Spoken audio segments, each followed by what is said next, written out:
السلام علیکم. السلام علیکم.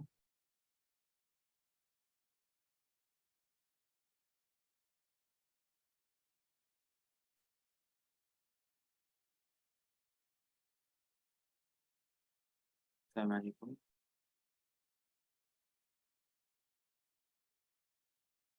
یہ آواز کلیئر آ رہی ہے آپ سب کو؟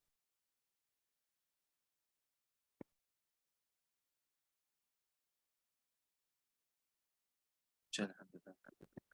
بسم اللہ الرحمن الرحیم. الحمد للہ رب العالمین،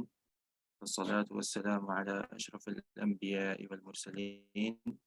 سیدنا محمد وعلى آلہ وصحبہ اجمعین، اما بعد. میری آواز کلیئر ہے؟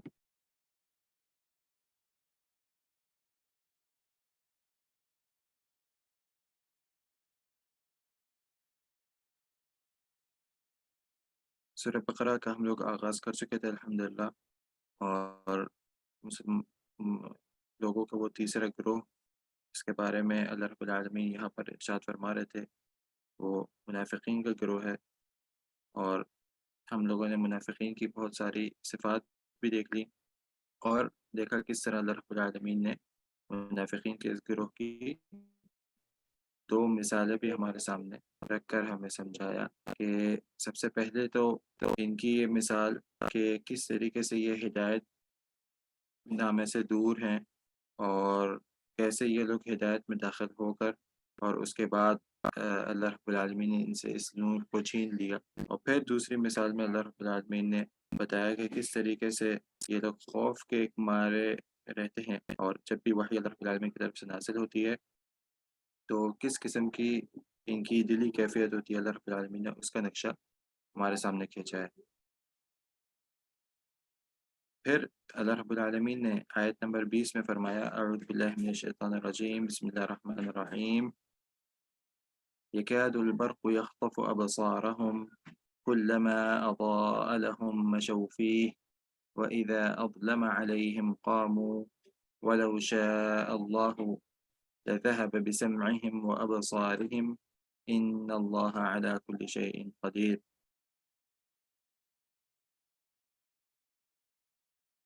اللہ رب العالمین نے پچھلی آیت میں یہ مثال دی تھی کہ کس طریقے سے ان کی مثال بالکل ایسی ہی ہے جیسے ایک بارش آسمان سے جب نازل ہوتی ہے اور وہ بارش کے ساتھ ساتھ بہت سارے اندھیرے بھی وہ اپنے ساتھ لے کر آتی ہے، اور رعد یعنی کہ وہ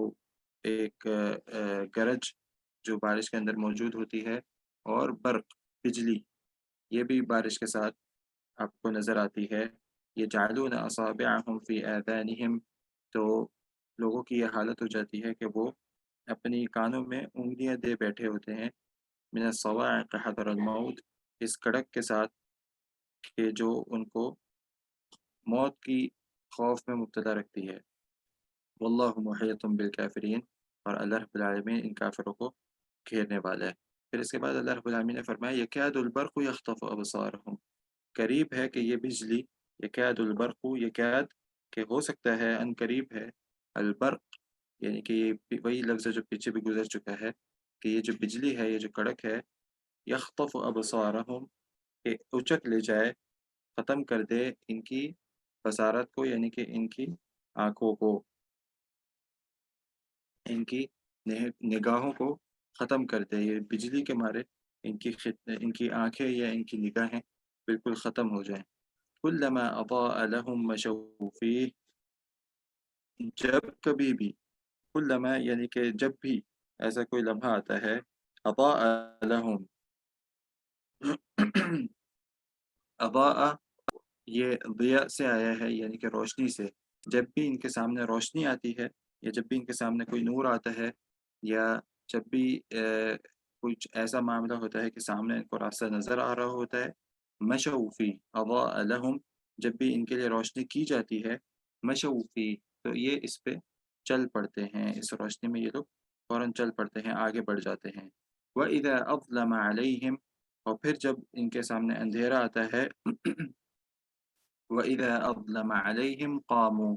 جیسے ان کے سامنے اندھیرا آ جاتا ہے اندھیرے آ جاتے ہیں تو یہ لوگ کیا ہو جاتے ہیں، یہ لوگ وہیں کھڑے کے کھڑے رہ جاتے ہیں، واپس وہیں کھڑے ہو جاتے ہیں۔ وَلَوْ شَاءَ اللَّهُ، اور اگر اللہ چاہے، لَذَهَبَ، تو چھین لے، بِسَمْعِهِمْ، ان کی سننے کی طاقت کو، وَأَبْصَارِهِمْ، اور ان کی دیکھنے کی طاقت کو، ان کی آنکھوں کو، إِنَّ اللَّهَ عَلَى كُلِّ شَيْءٍ قَدِيرٌ، بے شک اللہ رب العالمین عَلَى كُلِّ شَيْءٍ قدیر، ہر چیز پر قدرت رکھنے والا ہے۔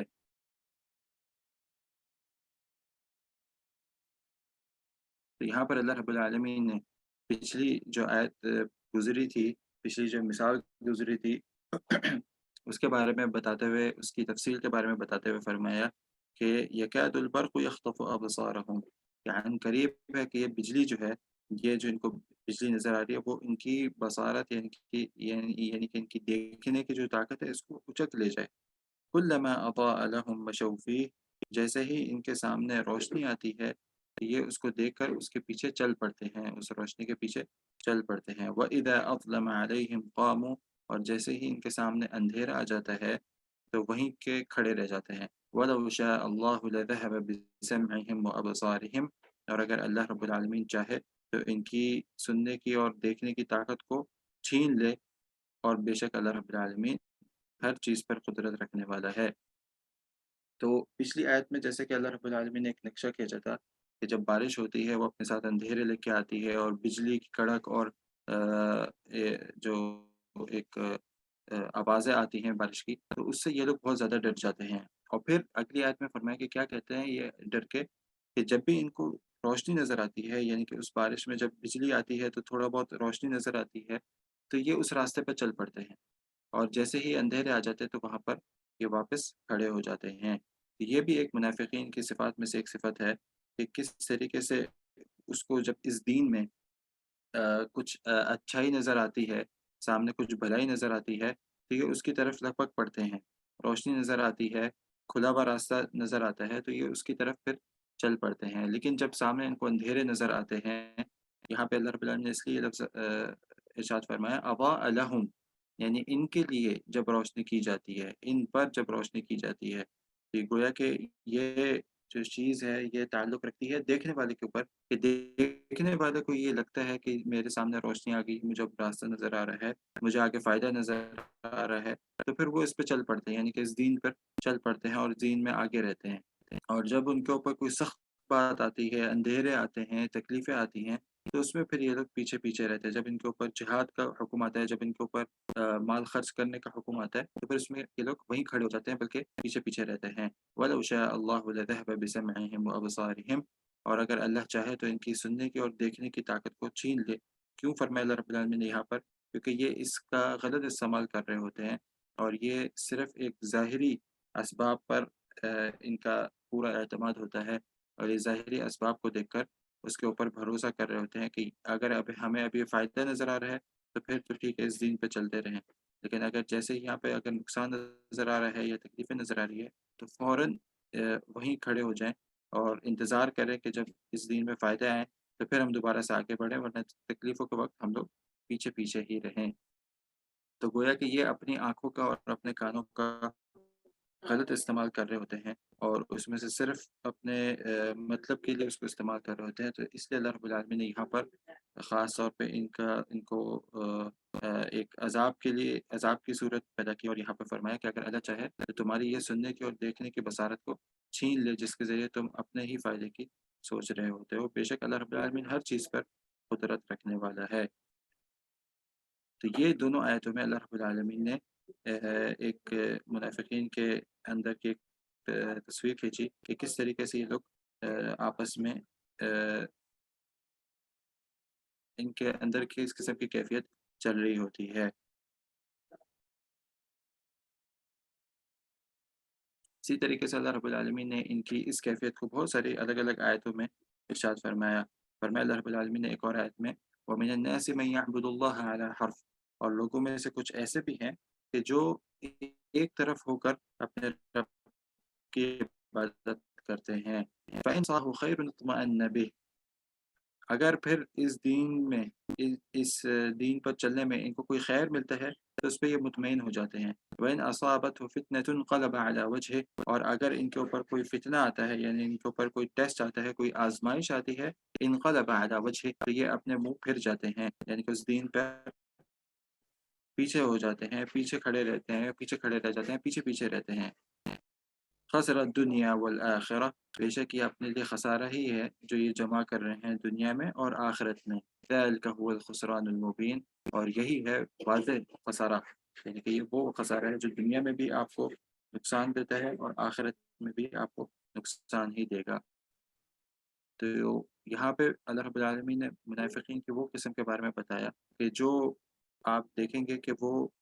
کچھ معاملات میں بہت آگے آگے رہتے ہیں، کچھ معاملات میں جہاں ان کا فائدہ نظر آتا ہے ان کو، وہاں پہ وہ لوگ بہت زیادہ آگے رہتے ہیں، اور اسی طریقے سے اس کا بالکل اپوزٹ کچھ ایسے معاملات ہوتے ہیں جس میں وہ لوگ بہت زیادہ پیچھے رہتے ہیں، اور یہ فیصلہ یہ لوگ کس حوالے سے کرتے ہیں، کس لحاظ سے کرتے ہیں، آنکھوں اور سننے کے مطابق، کہ جہاں ان کو فائدہ نظر آ رہا ہوتا ہے وہاں پہ وہ لوگ آگے آگے رہتے ہیں، اور جہاں پر اسی دین میں نقصان نظر آ رہا ہوتا ہے وہاں پر یہ لوگ پیچھے رہتے ہیں۔ تو پھر یہاں اللہ رب العالمین نے بتایا کہ عن قریب ہے کہ ان کی یہ جو چمک ہے یہی ان کی بصارت کو اچک لے جائے، یعنی کہ جہاں ان کو فائدہ نظر آ رہا ہے وہیں پہ اللہ رب العالمین خاص طور پہ ان کے لیے ایسا نقصان پیدا کر دے کہ وہ ان کی بصارت کی بالکل جو ایک حصہ ہے اسی کو ختم کر دے۔ فائدہ کن معاملات میں نظر آتا ہے؟ فائدہ بہت سارے معاملات میں ہو سکتا ہے۔ مثال کے طور پر جب مدینہ میں مسلمان آئے تھے تو مسلمانوں کے پاس ایک طاقت آ گئی تھی، اور وہ عرب کے اوپر حکومت کرنے لگے تھے۔ ان کا مکہ کے جو مشرکین تھے ان کے ساتھ جب ایگریمنٹ ہو گیا تھا غزوہ بدر کے بعد اور غزوہ احد کے بعد، جب ان کا آپس میں معاہدہ ہو گیا تھا، تو پھر اس کے بعد یہ اسلام جو ہے وہ بہت تیزی سے پھیل رہا تھا دنیا میں، خاص طور پہ جزیرہ عرب پہ۔ اور پھر جب غزوہ خندق ہوئی اس کے بعد دیکھتے ہیں ہم لوگ کہ کس طریقے سے یہ جو مسلمان تھے وہ اس عرب جزیرے پر پھیلتے چلے گئے، اور کتنی ہی طاقت میں یہ لوگ آ گئے تھے۔ تو پھر ایک موقع ایسا ہے کہ جب ان کے رومیوں کے ساتھ ان کی جب لڑائی ہوئی، اور اس میں خود اللہ کے رسول صلی اللہ علیہ وسلم نے بھی سفر کیا، اور یہاں تک ہوا کہ وہ جو رومی تھے وہ لوگ لڑنے کے لیے تیار نہ ہوئے بلکہ وہ آئے نہیں میدان میں۔ تو یہ جب عرب میں یہ بات پھیلی، اور رومی جو تھے اس وقت کے بہت ایک بڑا لشکر اور ایک طریقے سے سپر پاور کہلائی جاتی تھی، تو ایک عرب کی چھوٹی سی جماعت اپنے دین کو پکڑ کے اتنی طاقتور بن گئی کہ آ، رومی یعنی کہ اس زمانے کے جو سپر پاور تھی اس سے لڑنے کے لیے آ گئی، اور جو سامنے سپر پاور ہے وہ ان سے لڑنے کے لیے آئے ہی نہیں، یعنی کہ ان کے اندر اللہ رب العالمین کی طرف سے اتنا خوف آ گیا تھا کہ وہ سامنے سے لڑنے ہی نہیں آئے۔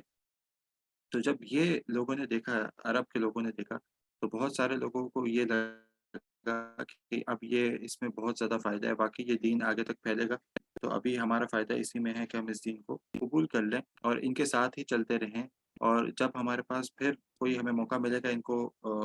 نقصان پہنچانے کا، تو پھر ہم وہ موقع بھی ہاتھ سے نہیں جانے دیں گے۔ چونکہ یہ دین پھیل رہا ہے اور لازمی بات ہے رومیوں سے لڑ چکا ہے، تو اس کا مطلب یہ ہے کہ اب آپ سپر پاور سے آپ جب لڑ لیے، اس کو جب آپ نے ہرا دیا، لڑائی ہوئی نہیں لیکن در حقیقت ان کو ہرا چکے تھے کیونکہ وہ لوگ ڈر کے مارے آئے ہی نہیں، تو پھر اس کا مطلب یہ ہے کہ اب جو چھوٹے چھوٹے وہ تو کسی گنتی میں ہی نہیں آتے تھے۔ تو پھر بہت سارے عرب کے لوگوں نے اس اسلام کے اندر وہ داخل ہوئے، اور ظاہری طور پہ انہوں نے بولا کہ ابھی ہم اس کو قبول کر لیتے ہیں، لیکن یہ کہ جب ہمیں کبھی موقع ملا تو ہم اس کو نقصان پہنچانے میں بھی کوئی کسر نہیں چھوڑیں گے۔ یہ وہ فائدہ تھا کہ جو ان کو نظر آ رہا تھا اس میں، اور اس فائدے کو اللہ رب العالمین نے یہاں پر ڈسکس کیا کہ یہ جو چیز ہے، جو ان کو یہ لوگ جس طریقے سے بہت ایک ہوشیار بنتے ہیں، تو یہ ان کی جو ہوشیاری ہے ان کو کسی کام میں نہیں آئے گی۔ تو یہاں پر وہ تیسرا گروہ کے بارے میں بات ختم ہوتی ہے کہ جو لوگ در حقیقت ہدایت پانے والے یہ لوگ بھی نہیں ہیں۔ تو دیکھا ہم لوگوں نے کہ کس طریقے سے ہم نے سورہ فاتحہ میں جب ہدایت طلب کی اللہ رب العالمین سے، تو اس کے بعد اللہ رب العالمین نے ہمارے سامنے تین انسانوں، تین قوموں کا تذکرہ کیا، تین قسم کے لوگوں کا تذکرہ کیا۔ سب سے پہلے قسم کے وہ لوگ کہ جو اس ہدایت نامے سے